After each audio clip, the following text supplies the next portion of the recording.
Será que algum dia o Brasil vai dar certo? Pensata, com Marcelo Madureira. O livro de hoje do Pensata é esse aqui, Em Busca da Nação. Mais um livro do grande antropólogo baiano Antônio Risério. O pessoal que me acompanha sabe que eu sou fã do Antônio Risério. Antônio Risério é um intelectual brasileiro, cientista social, antropólogo, sociólogo, compositor também, poeta. É um rapaz já de múltiplos instrumentos, de múltiplos talentos, trabalhou com marketing também, foi marqueteiro do PT, mas depois se arrependeu. Mas enfim, eu admiro muito os pensamentos e o trabalho do Antônio Risério. Ele já fez uma cacetada de livros, ele é uma das maiores autoridades na cultura afro-brasileira, e toda vez que sai um livro dele eu fico louco para ler.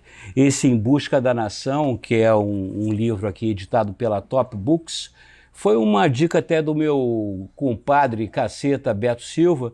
Ele saiu agora no princípio do ano e eu estava moscando, eu não vi que tinha saído. Mas se você estiver interessado em outros livros do Antônio Risério, tem A Cidade do Brasil, Que Você é Esse, que é um livro maravilhoso, talvez o opus magnum dele, não sei, A Casa no Brasil, e esse aqui, saído agora, recentemente do forno, Em Busca da Nação, que é o livro que me despertou a pensata de hoje.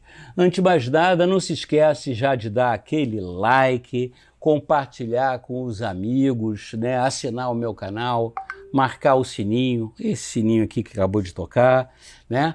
Para você receber sempre as minhas novas pensatas, né? E me acompanha aí, né? Por todas essas plataformas sociais. Senão daqui a pouco, cara, eu fico falando aqui, ninguém me ouve, ninguém liga para mim.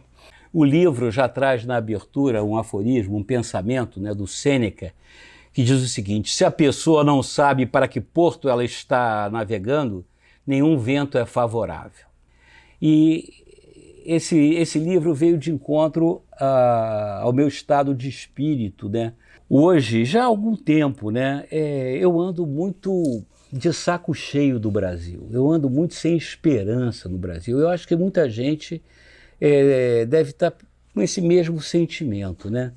A minha indagação é, será que hoje o Brasil é mesmo uma nação? Eu fico pensando, o que eu tenho a ver, por exemplo, com o pessoal que mora lá no norte, né? Será que eu tenho alguma coisa a ver com os brasileiros que moram lá na pontinha do sul, ou do nordeste, ou lá no Cerrado, no Pantanal? O que eu tenho em comum com esse povo todo, né? O que faz de nós brasileiros? O que nos une? Qual é o nosso projeto comum? Eu vejo essa coisa, cada um querendo tratar dos seus próprios interesses, né? A gente olha corrupção, violência, pobreza, né? O Brasil se esfarelando. O que nos une? Nós temos um projeto pessoal?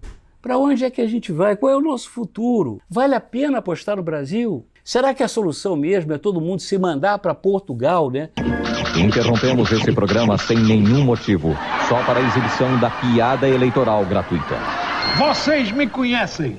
Eu já trabalhei em milhares de anedotas, dando muita alegria à família brasileira. E agora estou aqui para pedir o seu voto. Eu fui o autor da lei que garante o emprego de 10 portugueses para cada troca de lâmpada queimada.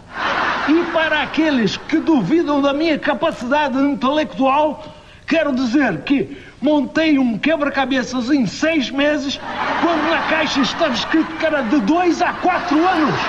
Numa história reversa maluca, né? A história que a gente conhecia, que a gente conhece, é de portugueses virem para o Brasil, descobrir o Brasil, emigrar para o Brasil, colonizar o Brasil, e agora, de repente, vira uma corrida histérica, todo mundo de volta para Portugal, desesperado por arrumar um passaporte português, comprar um apartamento em Portugal, qualquer biboca em Portugal, se esconder em Portugal. Será que o Brasil faliu? Esse livro aqui, para mim, de repente funcionou quase como um livro de autoajuda, né? Muito embora todo mundo sabe que eu não acredito em literatura de autoajuda, mas ele veio em boa hora, porque o Antônio Risério, como um grande intelectual que é, ele ajudou a colocar a minha cabeça no lugar. Ele permitiu que eu fizesse, assim, através dos escritos dele, uma profunda reflexão sobre esse tema. O que é ser brasileiro, o que é o Brasil, o que é a nossa cultura, o que significa ser brasileiro, né? O que a gente tem que fazer para ser brasileiro. Nesse momento que a gente vive, né? Que a gente está vivendo esse tremendo bode preto, e olha aí, olha o politicamente correto, né? O bode preto. Mas a gente está segurando realmente uma tremenda barra pesada, já há muitos anos, com tanto desemprego, com tanta pobreza, com tanta doença. Eu não estou nem falando da pandemia não, hein? Eu estou falando, tira fora a pandemia. A gente está vivendo uma situação de crise já há, sei lá, 10 anos. Eu já perdi a conta, já desisti de contar. Eu fico perguntando hoje, será que o Brasil é viável enquanto país? Nós, brasileiros, a gente tem que entender que nós temos grandes patrimônios. Nós temos grandes patrimônios. Primeira coisa, assim, é a extensão do nosso país. Nosso país tem uma extensão continental. Poucos países do mundo têm a extensão que o Brasil tem e essa extensão que atravessa várias latitudes.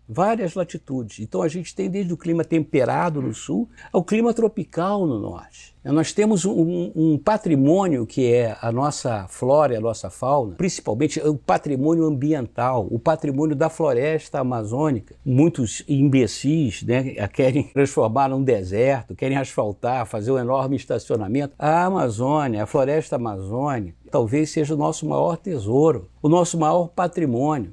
Tem um significado mundial. Brasileiros, hoje apresentando o seringueiro da Amazônia. A floresta amazônica é uma das regiões com menor densidade demográfica do mundo. Apesar de imensa, é pouquíssimo habitada. Em toda a Amazônia só existe uma única piada. Esse seringueiro, por exemplo... Já sei. Vai dizer que o seringueiro fica o dia inteiro tirando leite do pau.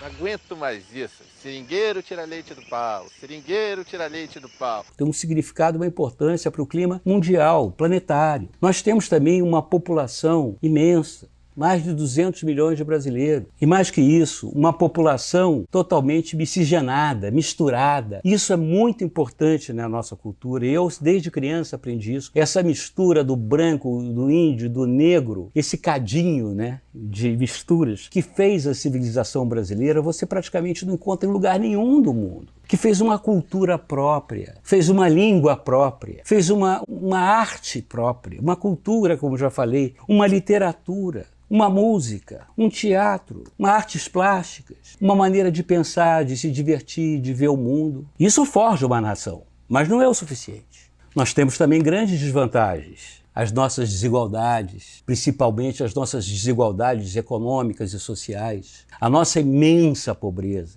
Essa concentração de renda absurda, né? Quando cada vez menos tem muito mais e cada vez mais tem muito menos. E principalmente a falta de justiça. O Brasil é um país sem justiça. A justiça é para poucos. A justiça é para aqueles que têm dinheiro para contratar bons advogados, para comprar sentenças. Infelizmente, tenho que dizer isso, para comprar juízes quando eles estão à venda. O Brasil é um país sem justiça. E sem justiça não tem democracia.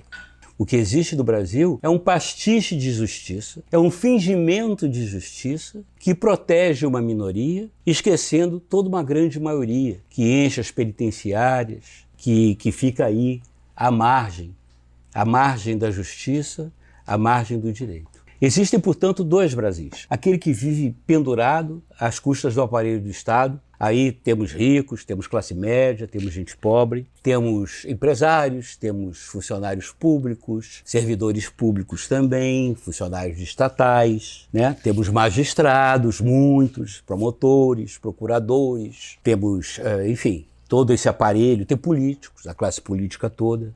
E tem o resto, que são os empreendedores, os trabalhadores, um monte de gente que ainda tem que sobreviver e ainda trabalha para sustentar aqueles outros, aquela classe dos brasileiros que vivem pendurados no aparelho de Estado, que vivem ali pendurados e vivem parasitariamente do aparelho de Estado. Eu não estou negando o aparelho de Estado. O aparelho de Estado, ele é importante. em qualquer sociedade. Só que o aparelho de Estado, ele é feito justamente para servir a sociedade, servir ao povo. Mas aqui no Brasil é o contrário. Em vez de servir ao povo, o aparelho de Estado se serve do povo. Nós praticamente pagamos impostos, pagamos tributos, quase que exclusivamente para pagar os salários, os benefícios e as vantagens do funcionalismo público, seja federal, seja estadual, seja municipal, nos poderes executivos, legislativos e judiciários. E mais que isso, né, nós pagamos subsídios, ou seja, renúncias fiscais, né, que é dinheiro que vai parar na mão dos empresários. Enfim,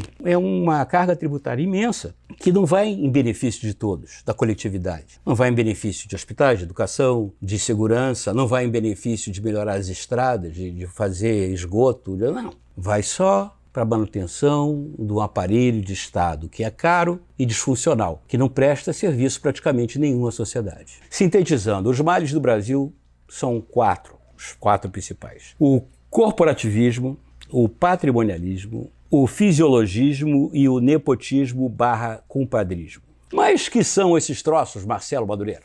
Bom, o primeiro, e que assola a sociedade brasileira como um todo, é o corporativismo. O corporativismo é aquela história, é a lei de Muricy, cada um tratar de si. Ou então aquele negócio que todo mundo fala, não, eu estou de acordo com todas as reformas têm que ser feitas, mas não pode mexer na minha gaveta. Ou ainda aquela senhora que sempre fala, não, seu guarda, eu sei que não pode fazer fila dupla na porta da escola, mas eu só vou buscar o meu filho, é só um minutinho. O que é o corporativismo? O corporativismo é quando o interesse de uma classe, de um subgrupo, ele se contrapõe aos interesses gerais da sociedade, aos interesses da coletividade. Esse grupo, ele pode ser um grupo de profissionais, pode ser um grupo de classe, uma categoria profissional, uma categoria social ou de ofício, eles podem estar ligados por interesses profissionais, podem estar ligados por interesses econômicos ou mesmo até interesses culturais, interesses religiosos, interesses qualquer. Eles formam uma corporação e essa corporação se fecha em si mesma e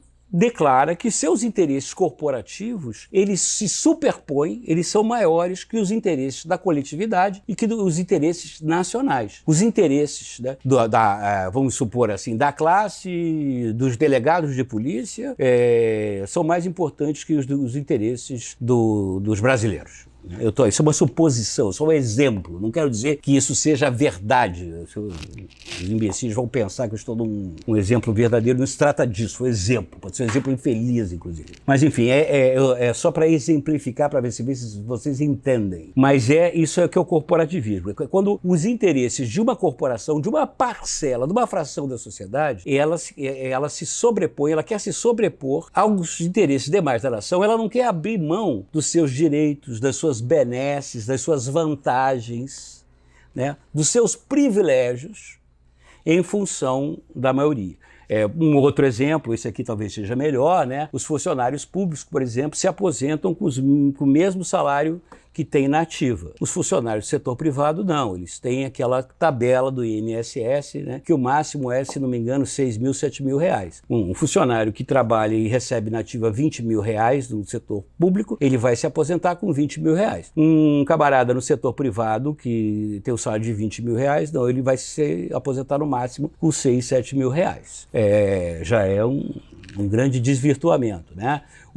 Além do que, um servidor público, ele tem, por exemplo, ele tem estabilidade, né? Ele não é indemissível, ele tem uma série de benefícios que o servidor privado, o trabalhador privado não tem. Então, para fazer uma reforma justa, né, no setor administrativo, porque no Brasil, por exemplo, o funcionário do setor público, ele ganha aproximadamente o dobro do que ganha o funcionário, o trabalhador do setor privado. Isso já é uma injustiça tremenda, e no mundo inteiro não é assim, é só no Brasil. Isso é jabuticaba. Então, se quiser fazer uma reforma administrativa, dificilmente os funcionários públicos que formam uma grande corporação, uma das mais fortes do Brasil, vão querer abrir mão, né, das suas vantagens, benefícios que eles dizem que foram conquistadas às duras penas, né, através de concurso público. Não interessa. Você, em algum momento, você tem que abrir mão em função da coletividade, do interesse público, do interesse nacional. Mas pensa aí,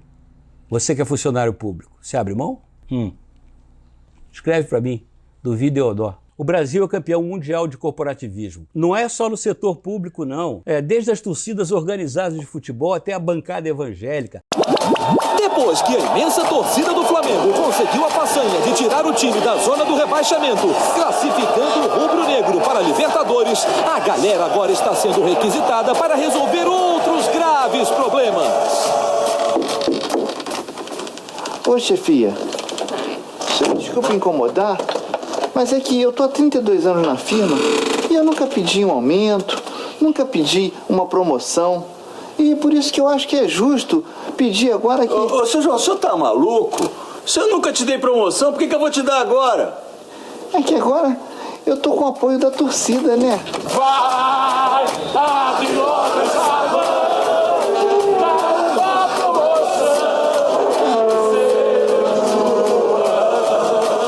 Bancada da bala, bancada do agronegócio, bancada da esquerda festiva, bancada da direita radical, tudo acaba virando uma grande corporação. Tudo querendo saber dos seus interesses primeiro e o resto vem depois, se é que vem depois. Depois vem o patrimonialismo. Mas o que é o patrimonialismo, Marcelo Madureira? O patrimonialismo é o entendimento do que o bem público ele está à disposição daqueles que estão tomando conta dele. Ou seja, eu cheguei para administrar um bem público, eu cheguei no governo, estou administrando, então aquele patrimônio público eu posso dispor dele da maneira que quiser, como me convier. Então isso vem desde o bloquinho de papel que eu posso levar para minha casa, para dar para os meus filhos, para levarem para a escola, até o helicóptero da repartição que eu posso usar para ir para o meu sítio no fim de semana, né? Isso para não falar, como é que o nego fala? Eu quero aquela diretoria da Petrobras, aquela que fura poço, né? Ou então, como é que eu quero o ministério de tal e qual de porteira fechada. Como se o cara tivesse ganhando como se fosse uma propriedade rural, né? Um ministério que o cara está comprando, adquirindo, quer dizer, não está ganhando aquilo que é de porteira fechada, né? Com tudo dentro, para ele poder dispor daquilo como ele quiser, né? Botar lá os compadres dele, os amigos dele, e fazer daquilo ali uma operação evidentemente lucrativa. Isso é o que se chama de patrimonialismo. E todo brasileiro, muitos brasileiros, mesmo aqueles que não estão no governo, querem ir para o governo justamente para se apropriar do governo, para ficar mamando, sugando o governo enquanto puder, justamente porque a ideia que a gente tem do Estado é essa. Eu quero ir lá para mamar, né? A ideia assim que o brasileiro tem, né? Que como o Estado fosse uma grande vaca e nós fôssemos os sanguessugas, os bernes, que vamos lá para tirar o sangue do Estado, quando o Estado nada mais é do que o Estado, somos todos nós. O Estado é formado pelo patrimônio de todos nós brasileiros, nossos dinheiros, nossos impostos. Outro dia um amigo meu falou, poxa, pela primeira vez eu ganhei uma coisa de graça do Estado. Eu tomei a vacina do Covid, né? Tomei a vacina, eu não paguei nada.